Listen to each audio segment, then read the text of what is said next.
ఆయన మీతో లేరు. ఇదివరకు మీరు చాలా స్ట్రగుల్ అయ్యారు, హాస్పిటల్లో కానివ్వండి చాలా హెల్ప్ చేశారు, డైలీ వెళ్ళడం చూడడం అన్నీ చేశారు.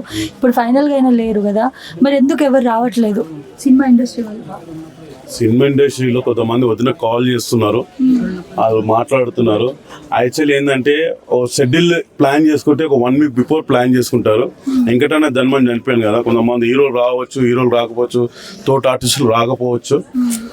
వాళ్ళకైతే ఒక బాధ అయితే ఉంది. అరే వెంకట అనేది చచ్చిపోయినాని, అరే ఎట్లాంటి వాడు, ఆయన డైలాగ్ మనం ఎంజాయ్ చేసినామని చాలా మంది బాధపట్టారు ఉన్నారని. ఈరోజు ఎక్కడున్నా కూడా వెంకటన్న లేడని లోకు వాళ్ళకి లోటు అయితే తెలుసు. ఇప్పుడు మీకు సంబంధించిన ఏమైనా మెమరీస్ షేర్ చేసుకుంటారా?